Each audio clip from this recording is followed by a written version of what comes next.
A republic is fallen, but the revolution to restore it has begun. How do we do it?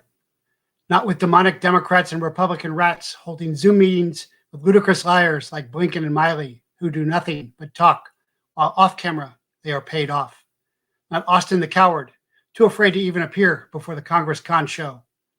Not with CIA and FBI and State Department, who murder and rape children and import fellow cartel and Taliban pedos to do the same. Instead, look to those who did and died, served and sacrificed, and are again. Remember New York Fire Department Chief Palmer and Fire Marshal Bucca, who understood the danger, ran into the towers, and died there so that others may live. Remember Tom Burnett, Mark Bingham, Todd Beamer, and Jeremy Glick, who gathered intel, made a plan, said the Lord's Prayer, then shouted their war cry, "Let's roll," and counterattacked on Flight 93. Remember Jeremy's mother-in-law, who told his wife Liz, "Make him brave." Remember Liz telling him, "You are brave, you are strong, you should do this." Then, having sent her husband to his death, went to the bathroom to throw up. Remember Rick Rascola, Brit, then American paratrooper, survivor of the Eye of Triumph battle, who predicted the 9/11 air attack, evacuated almost as many as were lost, then died going back in to save more. Remember the firefighters who responded unasked nationwide and sacrificed their health and lives, rescuing the living and recovering the dead from the ruins. Remember real Avengers, ODAs 595 and 555, inserted deep behind enemy lines in Afghanistan with no QRF. Look to Dakota Myers, who disobeyed orders to rescue fallen Marines and received the Medal of Honor. Look to my friend Wounded SEAL Jason Redmond and Green Beret Major Jim Gant, rescuing Americans that Biden left to die.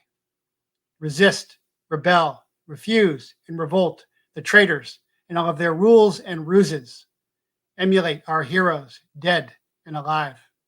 The way is hard, but true, and so must we become. I'm a retired SOCOM soldier, former DIA intelligence collector, and ex-DEA special agent. Targeted by the deep state, turned whistleblower, now your intelligence officer. Repurposed as chaplain, leader, teacher, and truth teller. New mission, restore our fallen republic. Objective, defeat the deep state. Means, expose fake news. Tools, truth, discernment, and free will. Attention, deep state Dems, rhinos, Antifa, Black Lives Matter, and assorted traitors and enemies, foreign and domestic. Your masks won't silence us. Your shutdowns won't stop us. Your riots don't scare us. You're not as organized as the British. You're not as disciplined as the Nazis. You're not as fierce as the Imperial Japanese. You're not as brutal as ISIS. We beat them all. You're next. Welcome. I'm Jeff Prather, and this is the Prather Point. Welcome, everybody. If you haven't yet, please go to jeffreyprather.com, JEFFREYPRATHER.com. Subscribe. You can go to my shop there and get my handgun martial arts video, my natural native horsemanship video, one-time pads, Faraday bags, so the deep state can't geo-track you, as they are doing continuously. They did just to my friend Mike Lindell as well. And for a deeper dive, you can go to jeffreyprather.locals.com. And after the show today, I'm going to have a special question and answer Prather Praxis. Praxis is putting into practice what you believe on Locals for Locals members. You can sign up for free on Locals, or you can sign up for $9 a month. You can also go to patreon.com for deeper dives, $5 curated news stories, $15 transcripts, $25 a month, my training videos. And on both, I put up Team America and Team Global Freedom homework. So lots to cover today, but shout out to How Tip to James Rakuski for the Worldwide Freedom Rally. So when I am saying that the revolution has begun, this is it. It has begun. These are the worldwide freedom revolutions in Australia, Brisbane, Adelaide, Cairns, Canberra, Coffs Harbour, Hobart, Melbourne, love Australia, Perth, Sydney, Brazil and Belém. I've been in Brazil, Canada, Calgary, been there, Hamilton in Canada, Ottawa, Toronto, Winnipeg, Yachten, Denmark, Copenhagen, been there too, Finland, Fukuoka, Japan, been there, of course, many times, Hiroshima, Nagoya, Osaka, Tokyo, Mexico, spent a lot of time there, Merida, Oaxaca City, New Zealand, Auckland, Christchurch in New Zealand, Wellington, Peru, Lima, Puerto Rico, Serbia, Belgrade, South Africa, Cape Town, South Africa, Port Elizabeth, Sweden, Hedemora, Sweden, Malmo, been there too, Taiwan, Birmingham, Glasgow, Leeds, London, Uruguay, California, San Diego, Hawaii, New York, Texas, Houston, Washington, Olympia. All of those there are the beginnings of the worldwide revolution, the human resistance against the transhuman reset happening. Very important to acknowledge that. And again, shout out, tip to James Rakuski for that. So lots to cover today. Jumping right in. Thanks for all your compliments. Todd Callender at DR Advocates, disabledrightsadvocates.com, was a fabulous guest. He's an attorney, not a doctor, by the way. He works with Dr. Lieutenant Colonel Pete Chambers and others as well. But so-called border czar Kamala Harris, who actually didn't laugh during her latest speech, they must have drugged her somehow, had busloads of migrants dropped off at her home, at least 100 illegals dumped on her lawn. So that's awesome because these people have no intelligence whatsoever, and they have to experience things directly to understand them. So great concept. Swedish Prime Minister has resigned after the far right wins the majority. And the new Swedish Prime Minister says, make Sweden great again. So MAGA is now Massa. Europe is turning conservative again, as I just demonstrated. We talked about the French Yellow Vests, Brexit, all of the worldwide revolution resistors against transhumanism and the biodigital fifth generation World War IV that is happening. And so today, Swedish Prime Minister Magdalena Andersson announced her resignation after far-right Swedish Democrats and other conservative groups swept in the Swedish parliament by a thin majority. She also resigned from the IMF's International Monetary and Finance Committee. So they are losing. They are losing in Europe. And of course, Europe is where they are trying to fight this through the Ukraine Nazis against Russia, which I'm still turning on, even Newsmax or Bannon's channel, they're still talking about Ukraine as the good guys. They are still drinking the Kool-Aid, but it doesn't matter because they are losing. Sweden, traditionally very neutral, is going to reject the reset and transhumanism. And this is really important. And never before has the Swedish government relied on the support of the anti-immigration and nationalist Swedish democratic parties, who became the big winners. So this is really, really important and good news, and more good news that we are winning. And out of Ukraine, maybe, possibly, not sure he's actually in Ukraine or Kyiv. There's lots of signs that he is not even there. A motorist collided with the car Zelensky was traveling in. How about that? A presidential motorcade protected by all of the American troops just collided. And minor injuries, and they say no serious injuries. And the Ukrainian President Zelensky's car collided with another vehicle Thursday after a battlefield visit.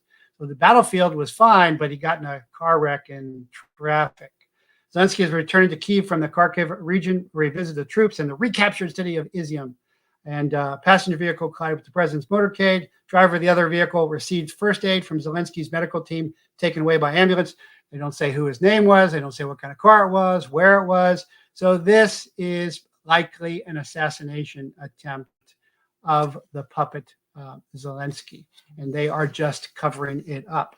And the counter dangle to that was the fake news reports that there was an assassination attempt on Putin, which just came out as fake news, which is all the news is fake, all of it, all the time. And meanwhile, Xi, uh, of the president, the so-called president for life, Emperor Xi of China, is meeting with Putin. And of course, Pedo Joe or the doubles are not there. They are irrelevant because Pedo Joe and the Biden regime are puppets of the Chinese regime. But this is another good scene because, again, as I've explained many times, the enemy of my enemy is my ally, and Xi is meeting with Putin. That means he can't beat him. Think about Magnificent Seven, not the new one. Sorry, Denzel, you're fabulous, love you, but the new one's terrible. It's the old one with Yul Brynner. Eli Wallach rides in, and when he sees there's guys actually going to stand up to him, he decides to negotiate and change everything. And of course, all my students know that scene because they've seen it, a million times, and I'm always quoting it, where it may even be sacrilegious for guys like us. If God didn't want him sheared, he wouldn't have made him sheep. What's your answer? And of course, Too Cool for School, Steve McQueen says, we deal in lead, right on. Great line. But the point here is that's the same thing happening here. Xi is negotiating with Putin. That means that Xi is not winning through the United States puppet president, through the Ukraine puppet president. And the assassination attempt was fake, but I assess that the Zelensky assassination attempt was real, even though all of the might of the United States military is over there sitting in Poland, and the Tactical Operations Center, Forward Operational Base, the FOB, all the FOBits in there. So this is more significant good news that this is happening. And also that Putin wasn't afraid to go meet with him. Of course, Joe or the doubles would certainly not do that. They are all locked behind their walls because they are scared to death. They love to kill, but are afraid to die. So that is crucial. Meanwhile, the FBI continues to fail and fade. In the Durham deep state investigation, turns out that the FBI had Daschenko on a payroll. Now, some of us assessed this a long time ago, as I've run lots of CIs, confidential informants, as they were called in my day, and now they're called CHSs, confidential human sources.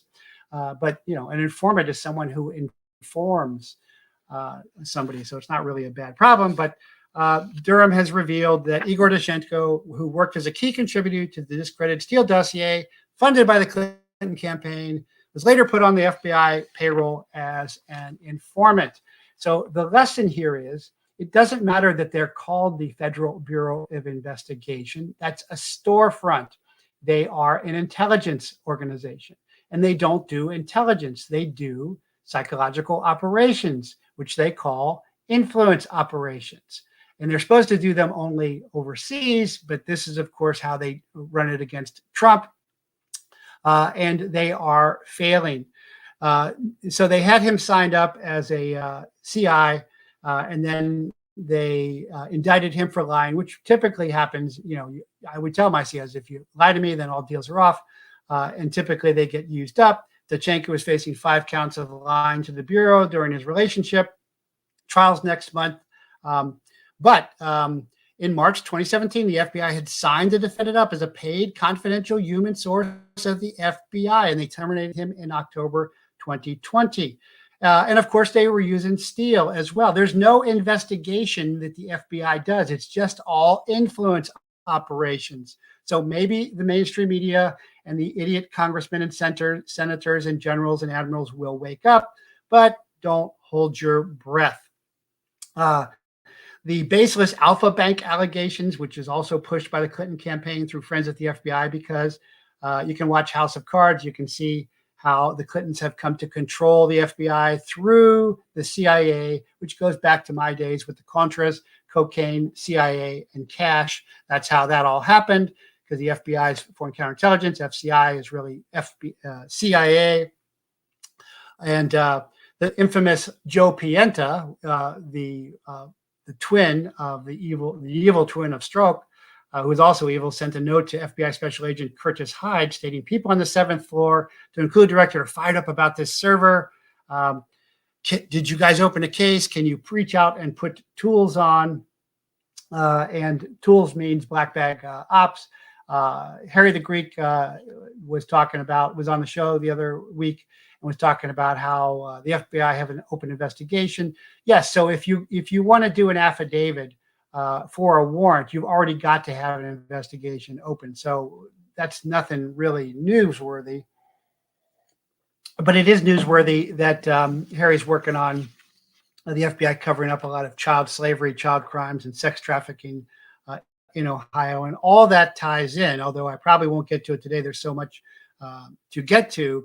But Dachenko's possible connections to Russian intelligence, you think, raised concern. In a 2017 interview with the FBI, the defendant initially denied having any contact with Russian intelligence or security services. Well, here's a clue. Spies lie, just like the FBI, which is a spying organization. But it says what is particularly concerning is the FBI also had former British spy Christopher Steele on its payroll. Now, informants are not good guys. You don't go get Boy Scouts to be informants. But in this case, they were infiltrated, and my peer, former DIA intelligence officer Tony Schaefer, pointed this out: is when you deal with other intelligence personnel, you got to know if you're being fed false information. Counterintelligence, which the FBI is supposed to be good at, but all you got to do is watch Bridge of Spies and see how terrible they are at it, and they have gotten worse about that. So the FBI cut off Steele as a paid source after he allegedly spread media rumors, although he was probably told to do that. But the filing also states that Dachenko discussed an interest in obtaining classified information for possible sale to the Russians. So Dachenko, who was working for the FBI, along with Steele, who was working for CrowdStrike, who was working for the Clintons, who was working for the FBI, was working for the Russians. The Russians, because whatever they're accusing you of, I've learned that bitterly the hard way, they're actually doing. And so the defendant was a subject of an FBI counterintelligence investigation from 2009 to 2011 before they signed him up. Then they would, and so they suspected him and they signed him up anyway, just like they did with Petraeus when they vetted him for the affair for CIA, and it won't be a problem. Of course it is. It's like with the CIA guys. They think they don't have to follow the rules. Don't search the Al-Qaeda guy. We baked him a birthday cake and then he blows them up in Afghanistan. So according to one employee, they won't even name him, the defendant believed that employee one might be in a position to enter the incoming Obama administration and have access to classified information. So what we're talking about here is what I'm always saying. This is all about espionage, intelligence. None of it is about legislation or judicial or executive decisions or political. It's all espionage, which is why this is an intelligence show. It's not a political show, for those of you who have said that. And somebody recently said, I'm a New Ager. Actually, my stuff is pre-Talmudic, pre-Nicene Creed, and pre-Reservation. So it's actually old age, if anything. But the FBI did a full investigation after learning the defendant had been identified as an associate of two FBI counterintelligence subjects and had previous contacts with the Russian embassy and known Russian intelligence officer. 1, 2, that checks the box. Yes, he was a Russian spy, and the FBI signed up the Russian spy to go after Trump. And so they were working with the Russians. I hope that's simple enough for everyone to understand. Whatever they accuse you of, they are doing. It's what they always do. So as this comes out, the FBI needs to do something. So the Phoebes need to Phoebe, and the Phoebes went and stopped Mike Lindell, whom I know, know him personally, had him on my radio show before I got census, and he was going through a Hardee's, I guess, and they did a felony car stop on him, I guess, and grabbed his phone. So Phoebes, 1811s, how low you have fallen. And of course, they say, people can usually kind of make fun of Mike. I've never made fun of Mike. But the FBI is worried about Mike because Trump brought him into the fold in the wake of the election in 2020.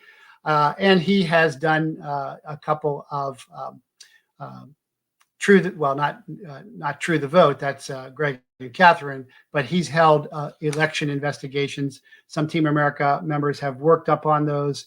Lindell was approached in the drive-thru of a Hardee's fast food restaurant in Mankato, Minnesota, Dakota Indian Territory, by several FBI agents, and he put it out. They said, "Don't tell anybody." He put it out. Well, good for you, Mike. They questioned him about Dominion voting systems. Mesa County Clerk Tina Peters and his connection to Doug Frank, an Ohio educator who claims the voting machines have been manipulated, which of course they have. And he showed the letter. He is not going to be intimidated. So they seized his phone and they said, "Don't tell anybody about it," which is what they always do. But what they're trying to do here is a list from Stroke. Is anybody? Rudy Giuliani, Victor Tensing, Michael McDonald, Scott Perry, John Eastman, Jeffrey Clark, anybody associated with Trump, Boris Epstein, Mike Roman, Mike Lindell. They are going after them because they are the Stasi police. They are not law enforcement. They're not honorable. That's why there's 12 to 20 whistleblowers. One whistleblower is up on the 7th floor saying that SES's, FBI Special Executive Services, brought phones into meetings inside a skiff. They violated their own rules again, which of course they do all the time, just like the CIA does all the time, which is very similar to what Hillary did. So when you bring a transmission device into a secure area so that it can transmit classified information, that's what we in the profession call espionage, spying. That's what Hillary did with the server in the doghouse, air conditioned, with the fake dog, with the fake server in the bathroom, transmitting to the Chinese Fairfax storefront, because the FBI is a storefront. And this is what they do. They are trying damage control. They're even grabbing, I posted on Twitter, because I'm on Twitter, because I'm turning the Claymore. And if you're not on Twitter, you're just blinding yourself, of photos of FBI guys grabbing pillows. So Phoebenin is what that is. But what this is really about is the Mesa, Colorado forensic images were ground zero for the exposition of election fraud. And this is kudos, hat tip to Team America headquarters intelligence. And based on the named defendants list in the warrant, the FBI is going after everyone named in the warrant. Tina Peters and the crew from the Cyber Symposium on Lindell's team are named because Tina Peters handed forensic images to Lindell's team. So they are trying to say that this contains personal identity information. It does not. So this is going to be fruit of the poisonous tree as well. This too will fall apart, but they are desperate. They are panicking. They do not hold the initiative. They are in a reaction mode and they are desperate. So the FBI gave this away when they said they wanted a forensic image of Lindell's phone. In any case, the probable cause is false.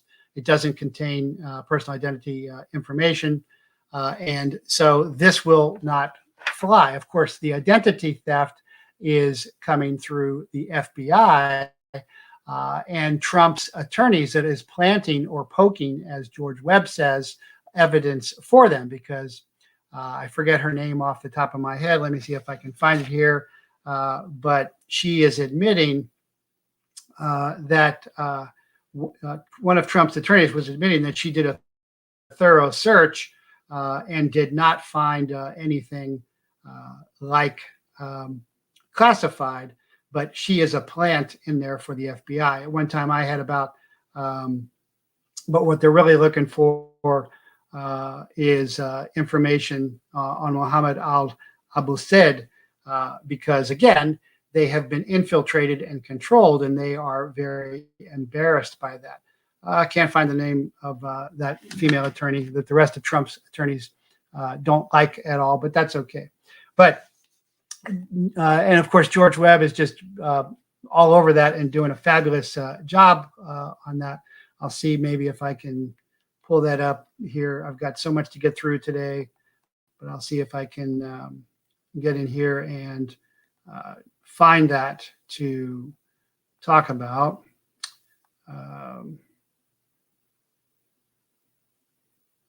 Here we go. Let's see. Nope, nobody has put that up there yet, but somebody will, I'm sure. So, looking into the affidavit, more has been revealed. It becomes very, very clear that this is a trap. Bioclandestine's been saying that. A lot of people have been saying that. I wasn't sure about that, but it certainly looks like that. And so understand, I was a special agent for 19 years. I put guys in federal prison for 30 years. I sat at the front table with AUSAs, United States attorneys. I worked with some United States attorneys. And so, I had my little narrow area, 21 USC 841A1, possession with intent to distribute. But I'm familiar as a former federal agent and as an intelligence officer with affidavits, with warrants, because I've done them, and of course with intelligence. And the affidavit is now revealing that they're talking about special intelligence and human intelligence. Well, this is going to be very problematic when they when it comes out that everybody they employed was a foreign spy, Mifsud included, which he's disappeared too. And then they're trying to mention for the Foreign Intelligence Surveillance Act, FISA, which of course they have lied about. So and then they're talking about classified information not releasable to foreigners. Well, they've employed foreign spies. They're all involved in foreign spies. But the biggest part of the trap that I see so far is under 18 USC 1519, which is whoever willfully and unlawfully conceals, removes, mutilates, destroys, or attempts to conceal is disqualified from holding any office in the United States. Well, this is the whole thing. What this is about is not let Trump run again. However, go back and read again. It says conceals, removes unlawfully. Well, that's exactly what the FBI did, is they interfered in the elections. They're interfering again on a higher level of elections, and they are concealing. Now, the way they think they're going to get out of this is because there's two types of law. There's criminal law that's prosecuted by some kind of government authority. In my case, it would be the DOJ. But if you're a sheriff, it'd be by the sheriff deputy, and then it would go to the county attorney. If somebody makes a complaint, sheriff's deputy fills out a report, goes to the county attorney. He decides whether to go or no go. When I would do hundreds of Border Patrol referral cases in the middle of the night, I'd have to call up the duty assistant United States attorney, see if he wanted to go. I'd give him the facts. He says go or no go. So remember, Comey goes, we're not going to present this to the Attorney General because we judge it's not worth going after.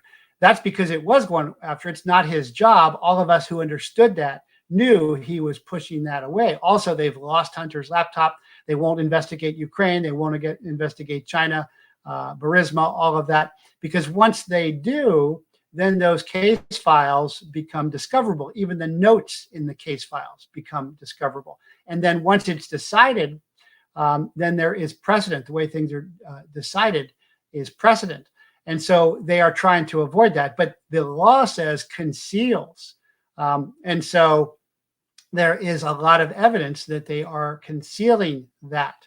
And that comes up peripherally, not directly with Hunter or Hillary, but in other cases. So they are going to be in great trouble for that. And so, and of course, the FBI, senior 7th floor SESs are under investigation for breaking security protocols. And so this is very significant. Now, it won't come of it. Nothing will come of it because the Office of Professional Responsibility, OPR, who went after me, they're the most corrupt because no one checks them. And then there's an Inspector General, IG, outside of all that. Sometimes they're a little better. But there's a whistleblower that has stepped forward to reveal that top members of the FBI have smuggled cell phones into secure areas. That's espionage because the cell phones transmit. They transmit classified information. Everybody knows that the cell phones are listening to everything. That's why I'm always saying, go onto my website and get your Faraday bags and bag up. If you're going to go to those worldwide demonstrations, mask up, bag up, because they're going to geofence you. They're going to ping you. They're coming after you. So that's why, and those are always selling.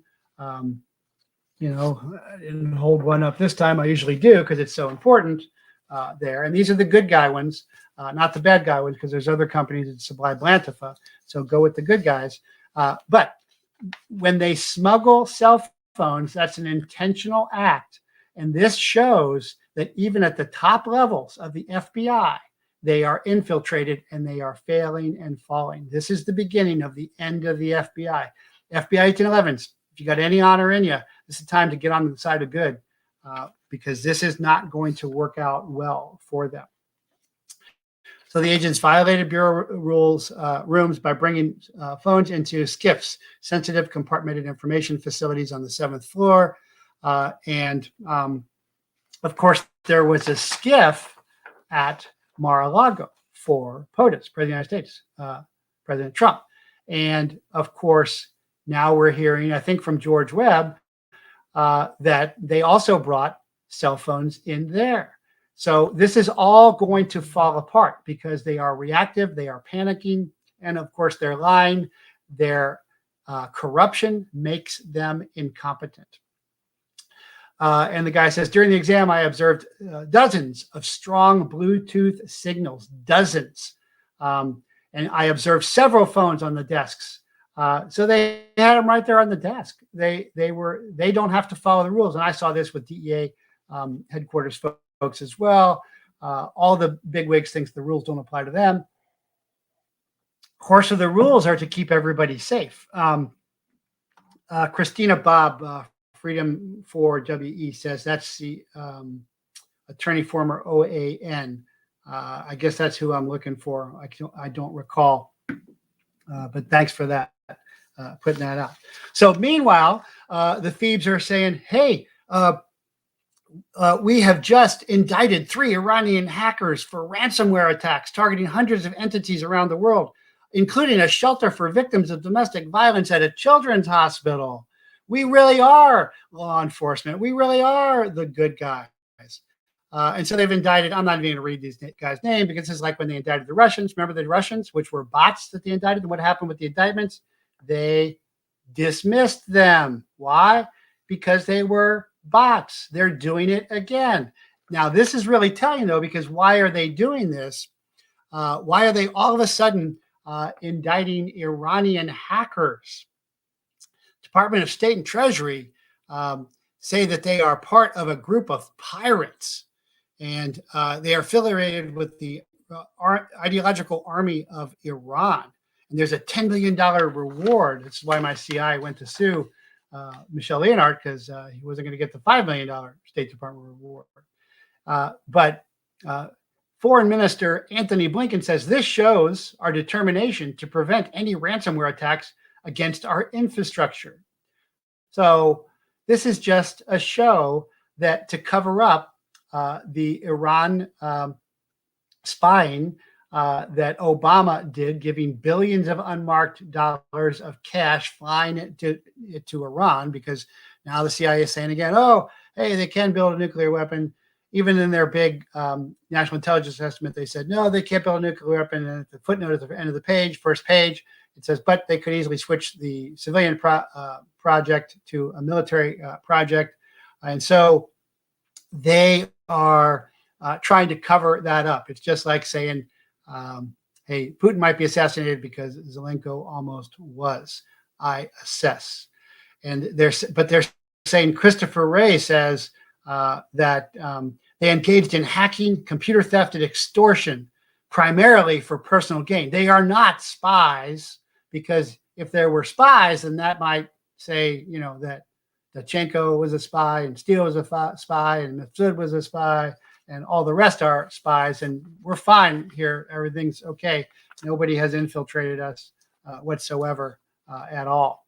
So that is kind of hilarious to see that. But you have to follow. So again, I'm your intelligence officer, even though as a special operations soldier, PSYOP soldier, served in special forces, did surgical shooting, and a special agent and snowcap operator. Primarily, the show is intelligence, of showing you what's really going on, because intelligence conceals what's really going on all the time. And so more coming out about Uvalde. And of course, Uvalde is on the border and has to do with the border. And it turns out, of course, and again, I assess high probability that the FBI, CIA, DARPA, BARDA, Deep State has an SSRI, AI targeting program that trannies these kids and turns them into shooters and pays for their guns. And we've never heard about who paid for the guns and who paid for the fancy Ford 250, any of that. But it turns out that you can trace the Uvalde mass murder of children back to Swiss bankers. Now, remember, there were 30 to 40 cops standing around. It was a mass murder. Remember the two guys standing there. Remember the Army intelligence plane that flies in right before he goes in and right before he's shot, flies out. Remember the two guys standing there as he goes in, standing there watching him, running him, that no news media would show. And then remember Adelita Grajova in Tucson saying, we don't need more security in our schools here on the border because there were 30 to 40 cops standing around, and that didn't stop it. That was the information influence operation. That was the meme of mimetic warfare that was trying to happen there. And so it turns out that the Uvalde deaths are connected to Swiss bankers and the Biden-Newsom scheme for electrical vehicles, which of course, I don't really spend a lot of time on it, but the electrical vehicle stops in California are covered up by homeless camps. I really should not say homeless, because homeless is in Central and South America. It's drug addicts, bums, drunks, the insane, the possessed, all of that. But there is a pipeline running along the edge of Uvalde County. And with all of the electrical vehicles and the carbon nonsense, of course, now everyone in California who is still there, who doesn't have enough sense to get out, is running out of energy, and they're turning off energy. And in Europe, they're saying, report people in Germany if your thermostat's too high. And in the Permian Basin, right near Midland, this pipeline hugs the West Texas border of Mexico, brushing up against Uvalde County, then reaches the Gulf of Mexico at Corpus Christi. The 450-mile long Whistler pipeline moves 2 billion cubic meters of gas through its 42-inch pipe.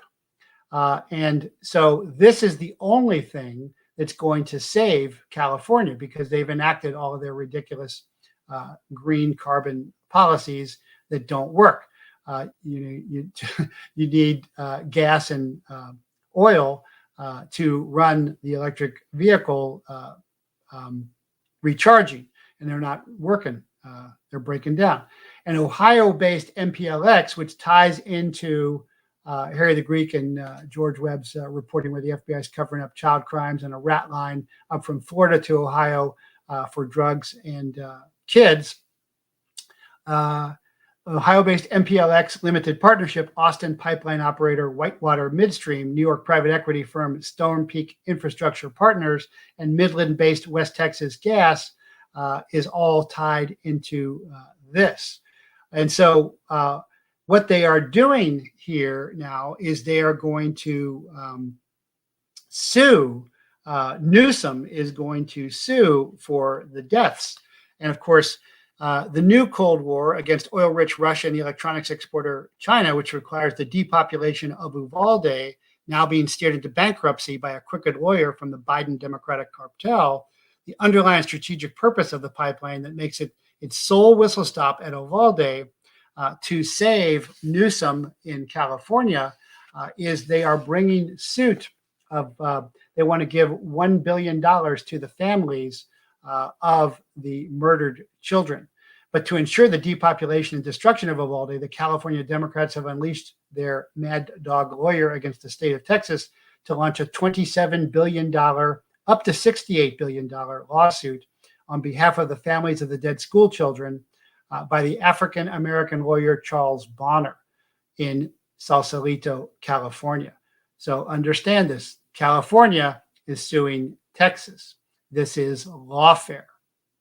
They killed them, and now they're suing over this. Just like what they do with the unborn. They kill the unborn and then sell their corpses to the FDA and make eyeshadow out of them for them. And so this is the ultimate. You always got to follow the money. Somebody recently said, when COVID hit, I tried to follow the science. The science wasn't there. So I followed the money, and there I found the science. And that sums up all of that.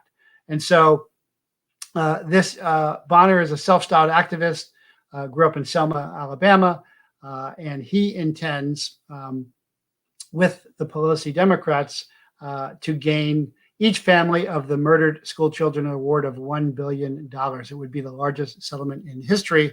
And of course, it would break Texas, much less Uvalde, and then they get the pipeline. They murdered those children for gas. When the American people figure out what you've done in Ultra, Uvalde, and Ukraine, they will string you up from street lamps. And so this, of course, is up on my Patreon, up on my locals, both. And understand what is going on here, because it's really all about resources. That's why the Russian economy is doing so well: gold, oil, gas. The only passable power source for Newsom's dream of 30 million electric vehicles in California roads is a gas-fired steam turbine generators sucking up year-round water from the Nueces River in Uvalde County, Texas. The power output of this type of technology has been proven.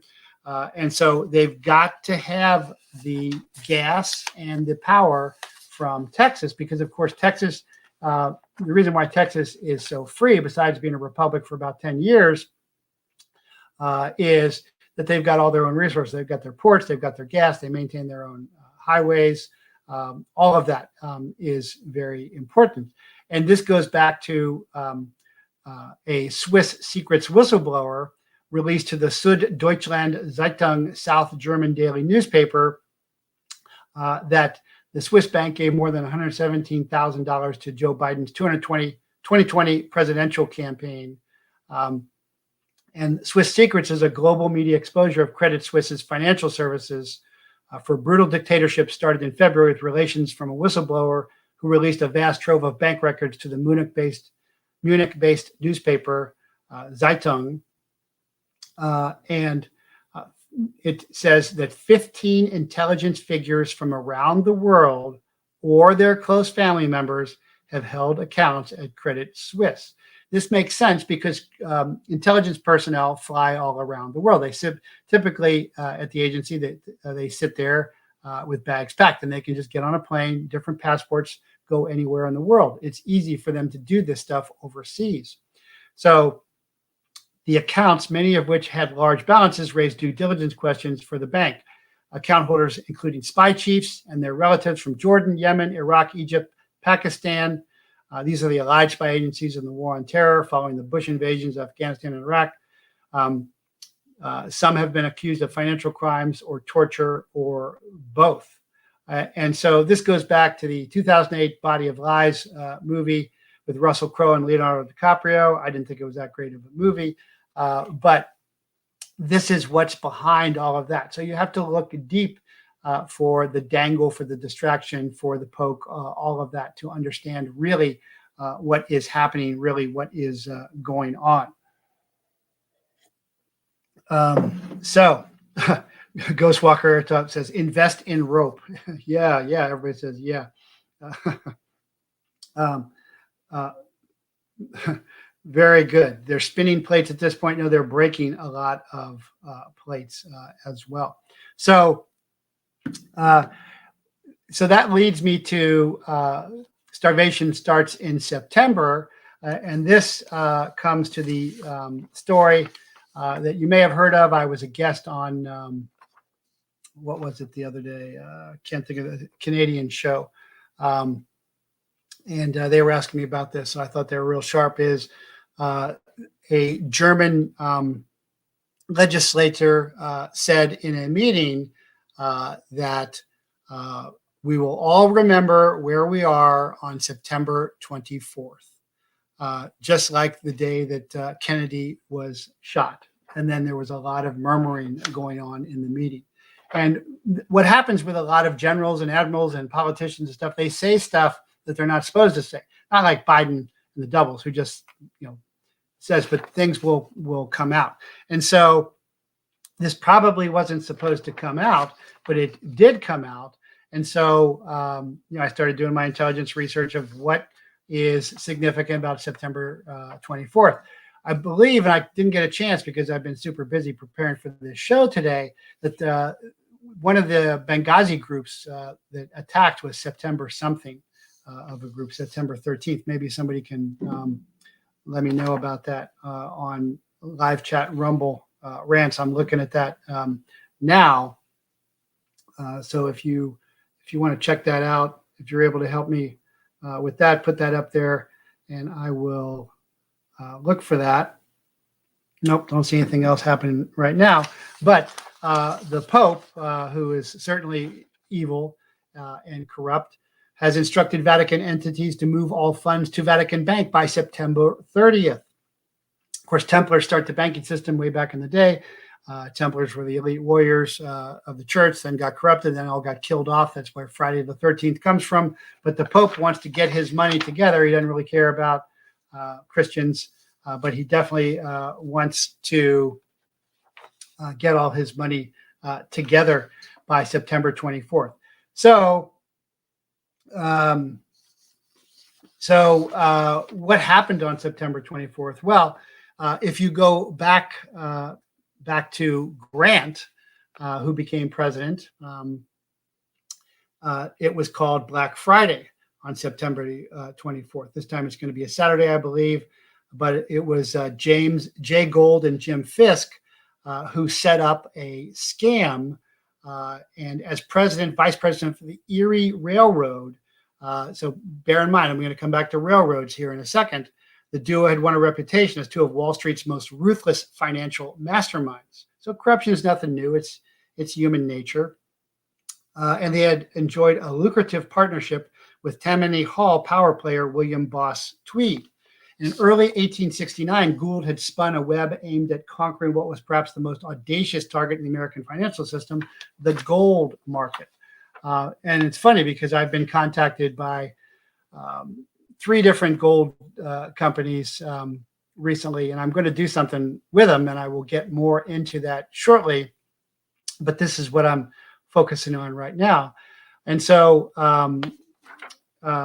gold at the time was still the official currency of the international trade.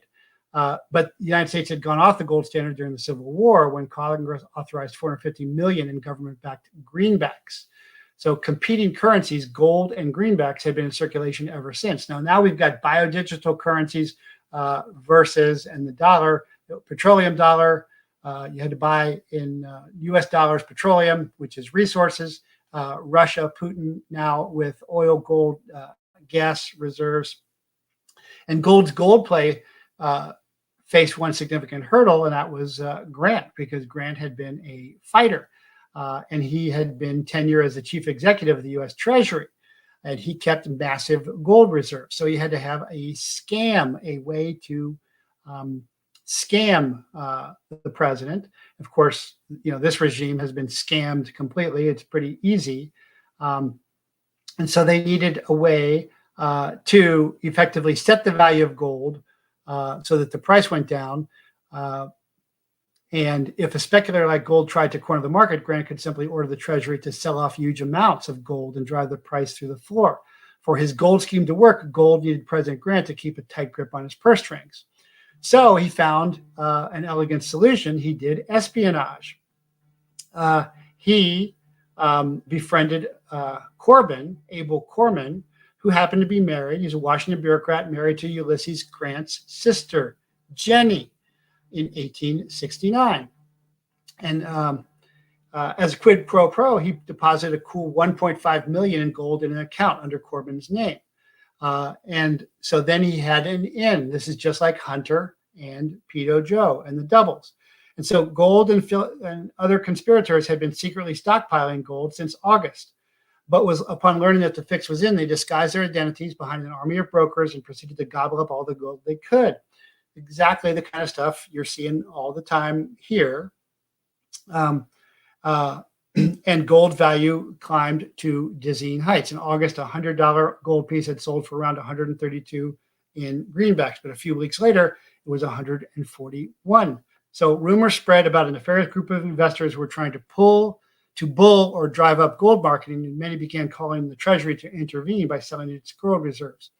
Fisk and Gold kept mum, but at that point they personally owned a combined $60 million in gold, 3 times the amount of public supply in New York. So this continued until September 22nd, when he learned from Abel Corbin that the president was onto them. Furious at having been manipulated, the president had gotten his wife to write a response chastising Corbin and warning that Grant would not hesitate to do his duty to his country. And Gold was stunned. But he didn't give up, and he began pulling secretly selling off as much gold as he could. By September 24th, the day that would become known as Black Friday, the hubbub over gold had reached a fever pitch. Mobs of speculators and reporters gathered near Wall Street, and many of the gold room's indebted speculators walked to work like men on their way to the gallows. Gold had closed the previous day at 144. It took a tremendous leap to 160. Unaware that the game might soon be up, Fisk continued buying like a madman. In Washington, Grant resolved to bust Gold and Fisk's corner on the gold market. He met with Treasury Secretary George Boutwell, who had been following the chaos via telegraph. After a brief conversation, Grant ordered Boutwell to open his vaults and flood the market. A few minutes later, Boutwell wired New York and announced the Treasury would sell a whopping $4 million in gold the following day. Along with finally loosening Gold and Fisk's grip on the gold market, the news sent Wall Street into a tailspin. Possibly no avalanche ever swept with more terrible violence, the New York Herald later wrote. Within minutes, the inflated gold prices plummeted from 160 to 133. Foreign trade ground to a halt. Farmers may have felt the squeeze most of all. Many seen the value of their wheat and corn harvests dip by 50%. Ripples from Black Friday affected the U.S. economy for several years and blighted the rest of Ulysses S. Grant's tenure as president. So, what is going on September 24th? The global cabal likes to use dates that is significant to them, and this may be the Great Reset with the bio. Now, it's not gold because they, of course, Putin, Russia, and patriots are doing gold. Putin got gold, gas, oil reserves because that's real resources. That's what Newsom and Biden are stealing from UVALDE through the massacre of the murdered children. I just went over that. But it talked about the rail strike, and the rail strike has just been diverted. That just came out last night. I've been looking at that a lot. And this was a disruptive U.S. railroad strike that has been diverted, but only for now. So understand that we operate on a very fragile economy.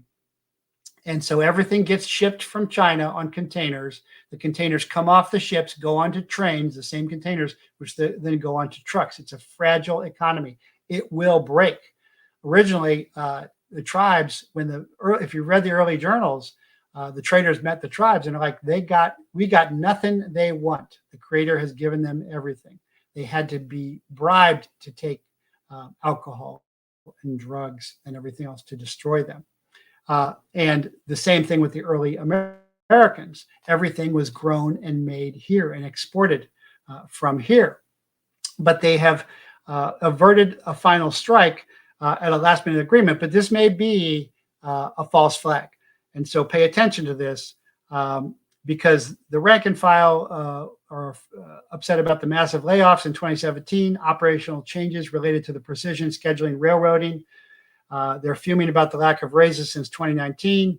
And now there's a tentative deal, but they may pull the rug out to make this happen, to collapse it anyway. And of special note is the railroads. I've covered the railroad stuff, and we are following it. They don't like talk of taking conductors out of the locomotive cab and shifting them to ground-based operations. Exactly what's happened with the Navy and has become incompetent. You've got to be on the ground, be on the ship, be on the train to run it. You can't learn it from CDs. That's why the Navy is in so much trouble. They were trying to do everything by CDs. So the tentative agreement with the Smart TD Union and the Brotherhood of Locomotive Engineers and Trainmen seems to check all the boxes. 24% raise compounded over the 5-year, 5,000 bonuses, no increase in healthcare costs, protection for two-person crews because one is none and two is one. But machinists this week rejected the tentative deal the union reached with the railroads last week. The early reaction from the BLET and Smart TD rank and file is not encouraging, so there's no guarantee that this is going to go. And I'm sure they're going to want to pull the conductors so that they can have more train wrecks. Something that hasn't been covered as much as the food processing is all the train sabotages that have happened. And the other thing is, even if they get their wages and benefits, they may just retire. The old guys may be sick of it. That's what's happened across the government. There's no institutional memory. Anything you have to learn how to do. That has happened in DEA, the CIA, the FBI. So this is very worrisome. And it still may result in a strike. And if that happens, then that stops the rail system. And the truckers are already in great trouble. So 29% of all U.S. freight moves on rails. Half the cargo is bulk commodities, such as energy, food, chemicals, metals, and wood products, the essentials, which are already in short supply. Railroad stoppage will cost the U.S. around $2 billion a day. High prices on goods make their way to the market, shortage of goods.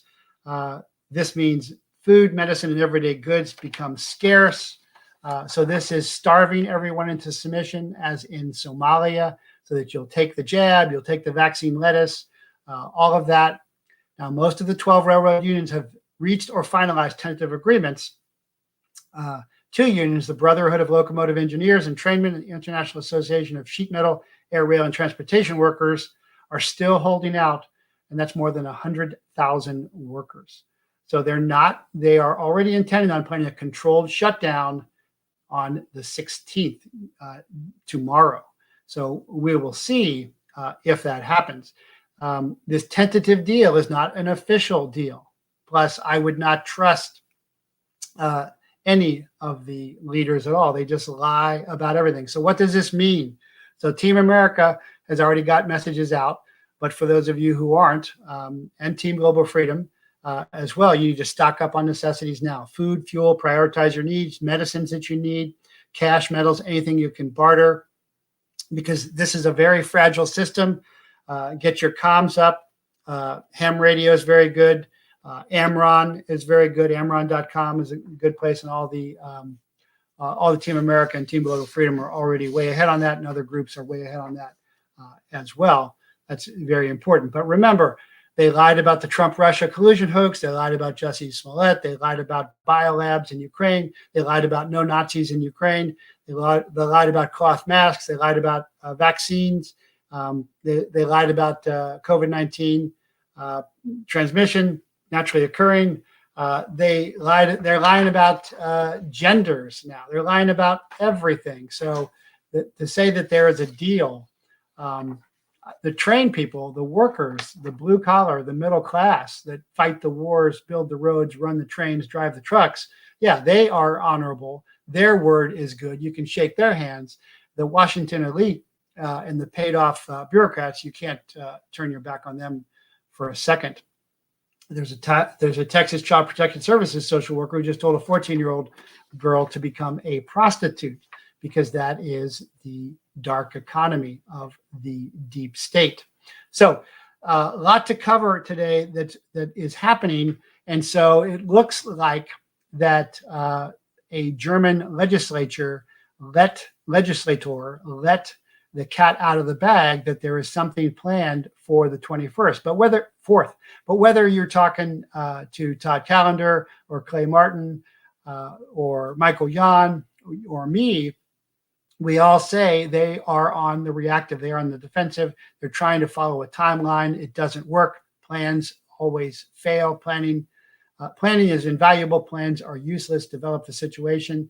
And because they are Nazis, they just follow their guidance. So remember, on D-Day, first line leaders Platoon sergeants and platoon leaders died off pretty quick. In Vietnam, a second lieutenant lived in combat. His average lifespan was 15 minutes because he was moving around. He's got to direct the troops. And on D-Day, platoon sergeants and platoon leaders moving around got killed off pretty quick. Audie Murphy starts the war as a private they were going to send home. He ends up as a first lieutenant because everybody else is dead by then. But what happened was on the Nazi side, when the leaders got killed off, the troops just stayed in place because there was no initiative. On the American side, the next squad leader, Corporal, stood up and took over and kept moving forward. That's the difference between them and us, which is why they're all lockstep on everything they're saying, and we're never in lockstep. We got to work on that. But that's why this is important. So I know that was a big deep dive, but I think it's really important to give you the intelligence of what is going on. And again, encourage you to join Team America or Team Global Freedom. We're in all 50 states. We have leadership in about 45 states. We're in about 24, 25 countries. You go to jeffreyprather.com, join Team America, join Team Global Freedom. And folks are organizing. And by the way, there's a whole bunch of groups out there that are posing as Team America. They've bought LLCs and they've copyrighted stuff. And Team America, I have never copyrighted or LLC'd Team America. It's simply Americans relying on God and each other and not corrupt government in DC, just like we stopped relying on corrupt government in Britain. So anytime you see any of that stuff, that is not us. That is not me. Same with Team Global Freedom. It's all volunteer. Those guys won't make it. I've seen that a million times. If you build it, they will come and steal it. So also remember, right after this, I'm going to do a brief half-hour locals question and answer live for locals members. That's jeffreyprather.locals.com. You can sign up for $9 a month or $90 a year if you pay there in advance. And Throwback Thursday is up on Patreon as well for my Patreon subscribers, patreon.com/JeffreyPrather. Lots going on. So fear not, God bless, keep the faith and hold fast. We are winning. This is what winning looks like. Remember, freedom is never given. It is earned. It is fought for. It is won. It is taken. So take it.